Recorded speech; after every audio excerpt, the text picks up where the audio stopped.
Hello, my desk is clean. It's a little while later. 4:44 p.m. I have a couple minutes. I'm going to get the screws out of this sucker. We're going to take an initial look. I have devoted my entire weekend into fixing all that stuff, checking all that stuff. She's all packed up except for this keyboard. So we're going to take a peek just at how this is. This is going to need a bath. All 6 screws out of the bottom. Ew. These are the old yellow cherryMX keys. Give it an initial outside blast of air to knock the funk out and the finger goobers and whatever else is lurking under there. Yeah, I got a lot of stains on my shirt. I had some turkey with gravy, went a little overboard. I apologize. This, like the Amiga 1000, has those stupid, what are they, cherryMX switches, if that, and they're hard soldered to the motherboard. This is the high-tech keyboard, not the like Mitsumi's or whatever. So they actually run off a spring, which in this case is why it's not sitting down. Is there's supposed to be a bar under here, and there's a spring that is in the center of this contact point. They're all sealed. When you press down, the center of this makes contact and closes like this. This one is missing the contact. It is totally gone. So right here, when you depress this, I'm going to show you an example on the N key above it. So as I depress this yellow plunger, you're going to watch right here. It's going to be like 2 fingers closing, and that is your key click contact. So watch. Do you see how that copper kind of... So while this one depresses fine, registers the click, this one has no spring to pop up like that and close because the unit is toast. What are the options for that? It's your space bar. It's your space bar. This is one contact. I have Amiga 1000 replacement switches, but they're totally different. They're not going to work.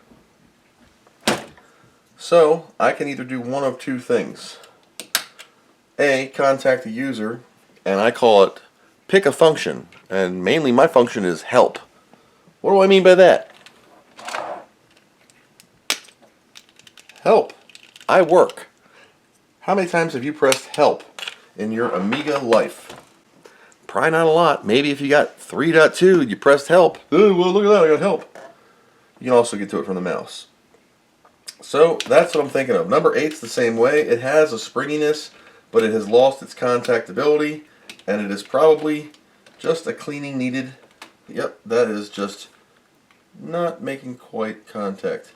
And that's easily fixed. Boop. There we go. Number 8 is now functional. With either A, a little bit of deoxit, looks like this. It's almost $17 for this little can. I've shown this before. It has a little fuel gauge for amount of spray. Low, like a spritz, medium, like a normal spray can of paint or whatever, and high, like carburetor cleaner. The only way to get this out is to desolder the head out, right here. This is help. These 4 pins. Pull the entire unit out, swap it with the space bar. So as you can see right here, this piece of copper, when you depress your key, it pushes these together.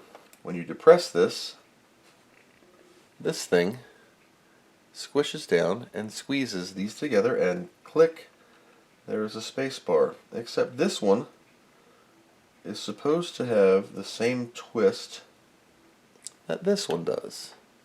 So you can see this twist here, but this one has nothing. I'm going to use the solder sucker.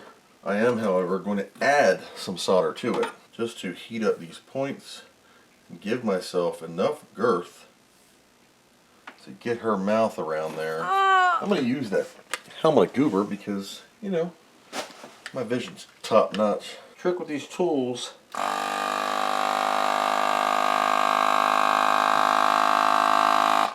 is let the tool do the work, okay? Okay, so now with it over, I can just simply lift up on this and the whole switch should come out as one. See? 1, 2, 3, 4. And we're going to repeat that for the help key. And there is our replacement spacebar. This will go right back in this hole, and this will go right back in this hole. Silver solder, tickle of flux, helmet of goober. There we go. So swapped out, groovy, groovy. Spacebar only has 2 contacts. It doesn't have multiple functions. Every other key has 2 functions, a capital and a non, so that's why there's 4 contacts. These only 2.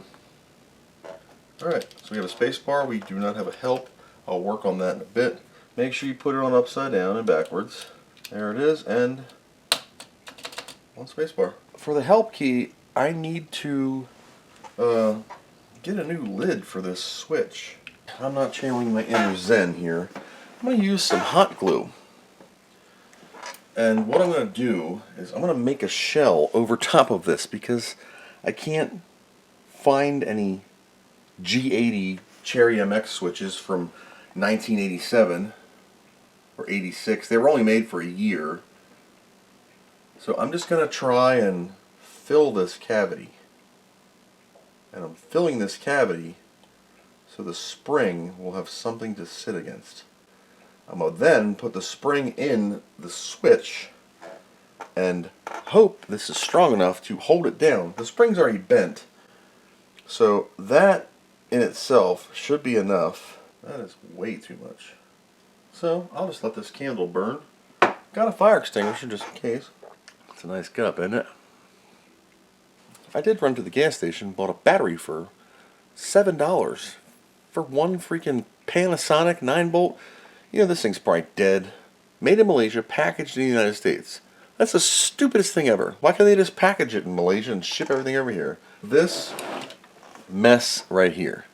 I'm putting this spring in, and see how it's all messed up? I'm going to stick this end way down in here, like so, and then I'm going to try and feed this end in here like this, and get it to go in the hole. Alright, so I don't know if you can see it, but here is a spring that I cut in half and stretched. Now it's the perfect amount of boinginess. Here's my hot glued tip. Not like that one because it's broken, but we have a help key that sticks up. Now the ultimate test. Does all this crap I did even work? How am I going to test it? Got a fleet of machines over here. Keyboard of F2. There we go. Spacebar. Yes. Number 8. Yes. Ooh, what about help? No help, but like I said, we don't use help.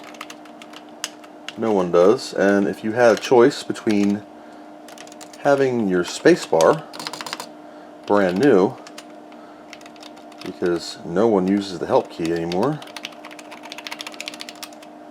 Caps lock is red.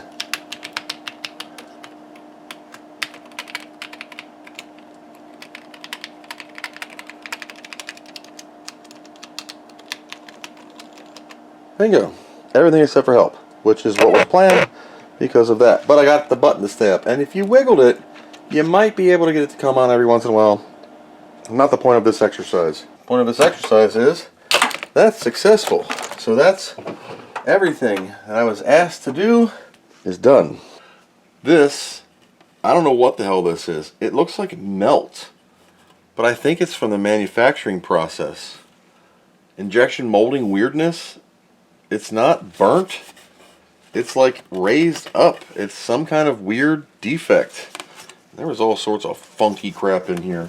As far as this goes, just dirty. Just spraying it out with Windex, which you can do too. Feel free to take a moment of your time, undo 6 screws, and just give your keyboard some attention.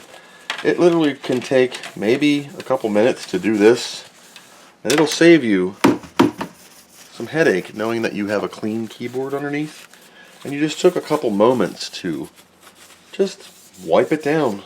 Gets any spills, stains, funky hairs from youth. I don't know. Just saying. And it'll also make your appearance look good too, especially like around in here. Make sure you give it a scrub, because I know I've spilled many a thing in my life. Just being near a keyboard, I think the fluid just jumps right in there. And these aren't getting any younger, and you're not going to find any replacements unless you go on eBay and spend a couple $100 and hope to God that the switches are good. And remember, folks, untested means don't work. There you go. One cleaner keyboard with a functioning spacebar and a disguised help key that depresses and does nothing. But feeling generous and nice, I'll grab another paper towel. Spraying Windex on the paper towel, not on the keyboard. You just give them a wipe. This could take a few moments of your time, but you're going to be surprised at the funk that comes off of here. And that is it. So to reiterate what I've done for this person is recapped their Amiga 2000 board, fixed a ROM that was cracked in half, still worked. I did read it and it did read, but it wouldn't have lasted. Replaced the ROM with one of my own, burned that. Did a Pico fuse F1 for getting the mouse to work again, tested that. Fixed the Pi Storm, figured out that the Sharktooth board was a little bit too long for the GPIOs to reach the CPU bus, and you need something like the Kipper 2K model. Shorty, remember, bigger's not always better. Then fixed the keyboard, swapped the cherryMX 80 switch from spacebar to help, hot glued the top back on help, shoved a spring in there, got it sorted. Took a look at a GVP multi-ROM board. I just don't have the pins long enough to replace them, or I would have. We could have double stacked sockets, but it just didn't fit right and it was too loose, and I can't solder in between the sockets because it was just not happening. So I put that back in the bag, couldn't touch that. Also took a look at the 2091 card and the GVP Impact Series whatever, and the GVP A2000 accelerator running at 40 megahertz. Quite a nice unit. Both of them checked out fine. Copied a Workbench library to the 2091's SCSI hard drive of 52 megs. And that came back to life, no problem. Had some GVP phone pack stuff on there. It's all still there, just uncommented, so everything is sorted. The board is packed up back in the box, along with all of the accelerator cards, tested and working. The Pi Storm was fixed, put my image on there, wiped all my any personal stuff off of there, but just left like normal stuff, music mods, basic programs, blah blah blah. Works fine. It's the same revision of the operating system that the user had on there that didn't work, and everything came out wonderful. So we're going to package all this up in the 9,280 feet of bubble wrap that came in, which is very good, along with all of the original packing material. Remember, it's a lot of packing material. It took over the entire center of my basement. But that's a good thing. You want to protect your investment.